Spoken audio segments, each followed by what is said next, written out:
Hello, everyone. Good morning, good afternoon, or good evening.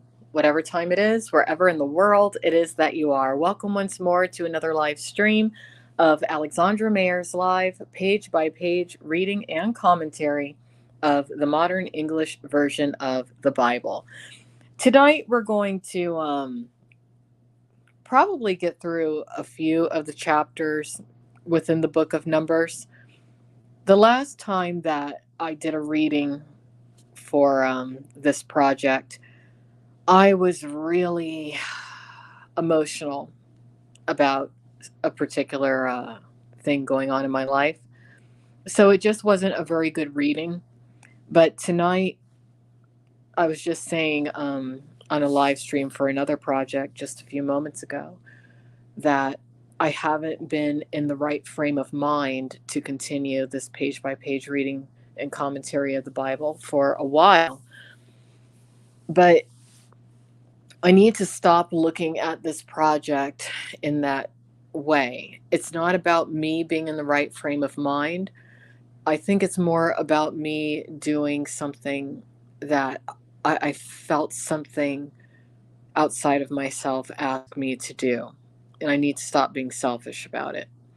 So tonight, being that I have the energy and I have the time, we're going to get into chapter 30 of the book of Numbers, the law about vows. We're not going to read the whole thing because it's a little bit competitive, or not competitive, repetitive. But I think that's going to be just how I go about the rest of the chapters of the book of Numbers, because honestly, the book of Numbers is incredibly boring. Sorry to whoever authored it, but it just is. It's very boring. And I would like to get into Deuteronomy. Deuteronomy is one of my favorite books of the Bible. So it's time to put the pedal to the metal and get through the book of Numbers. So tonight we're going to get into chapter 30, the law about vows, and then we'll continue on. And Moses spoke to the heads of the tribes of the children of Israel, saying, "This is the thing that the Lord has commanded. If a man vows a vow to the Lord, or swears an oath to bind himself with a bond, he will not break his word. He will do according to all that proceeds out of his mouth." So, this particular chapter is basically about the Lord, God, making it known to man, women too, that you need to be a person of your word. If you say you're going to do something, you follow through and you do it. And I find that that's a good way to live, following through, even when it can just feel like, oh, you don't want to do it. you know, strangely, I'm a little bit emotional again tonight. Maybe it's just something about chapter 30 of the book of Numbers that, for whatever reason, coincides with points in my life to where I'm really thinking long and hard about certain things. But there have been times in my life to where I've regretted being a person of my word, because I always am.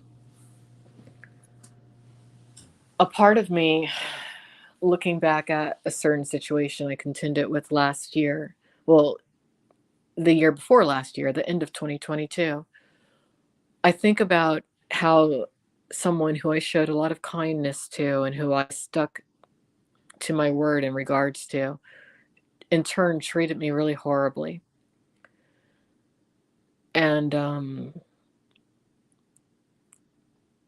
about to embark on a journey to where there's a part of me that's afraid that history is going to repeat itself.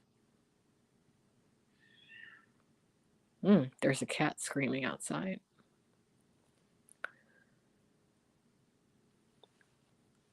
I made it known that I'm going to take a certain trip soon. and I'm going to follow through and take the trip. But there's a lot of people, it seems, who have a problem with me taking this particular trip because it's a trip that they themselves should have taken, but they haven't. And I think someone is going to try to harm me severely on this trip. I have a really bad feeling. But I'm still going because I feel like I'm supposed to go. I'm going to do a live stream on this channel about this particular trip and a lot of very negative elements and negative people that seem to be surrounding the trip. I will be stating and linking to their government names and identities because, again, I think that someone's going to try to harm me. I just have a feeling about it. Not the person I'm going to visit. It's something else. It's someone else. You're probably listening to me right now. But this has happened to a lot of people. And it needs to be documented more why it happens. So maybe that's why I feel emotional right now, because I believe that the book of Numbers, chapter 30, is very important when it comes to humanity. You do need to be a person of your word. Not just when it comes to you following through with what you're saying you're going to do or what you plan to do, but also when it comes down to who you really are. There's a lot of people nowadays who embody some very dangerous ideals to where they don't want it publicly known or attached to their government name what exactly it is that they believe or how willing they are to harm, if not even murder somebody, specifically due to aesthetics, meaning the color of their skin or their culture or their religious beliefs. But I think more and more people do need to be aware of who thinks what. I do not believe in anonymity in any case anymore. I feel like that's what this chapter of the Bible is about. I feel like if you believe something and you're willing to say it in any capacity, every single thing that you are needs to be attached to it. Could I date a non believer? Yes, I could. I absolutely could. But I don't believe that God is going to put non believers in my life to where they would become a major part of my life in a positive way. I don't see that. And I could be wrong because I'm not God. But when it comes to how I believe in Christianity, I just don't think that people who don't truly believe in Jesus Christ having been a reality, I don't even think that they notice me or can see me because my vibration isn't something that such a person would even be attracted to, be it via a friendship or more. One of the most amazing things that I noticed when I truly accepted Jesus Christ into my heart was that suddenly certain people that were in my life, it's like they disappeared. And then other people appeared almost overnight. And I think it had specifically to do with my personal vibrational frequency having changed. Not everybody is meant to be around everybody.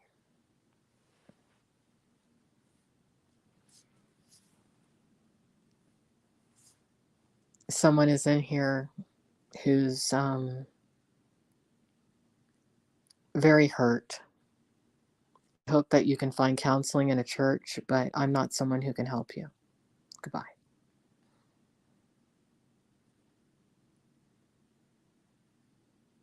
Do my beliefs make me non-sexual? That's a strange question to ask. Someone says a lot of females, when they find God, they don't like sex anymore. Why is that? Um, my belief in God in no way, shape, or form has altered my sex life. No. Do you understand how much sex is in the Bible? I don't think you've read the Bible.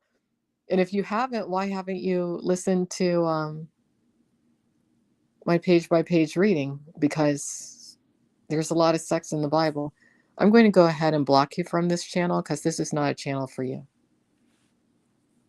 All right, let's continue.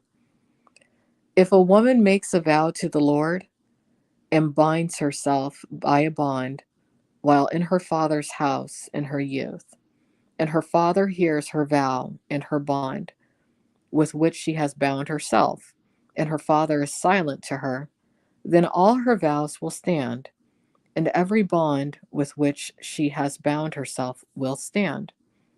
But if her father restrains her in the day he hears, none of her vows or her bonds with which she has bound herself will stand, and the Lord will forgive her, because her father restrained her.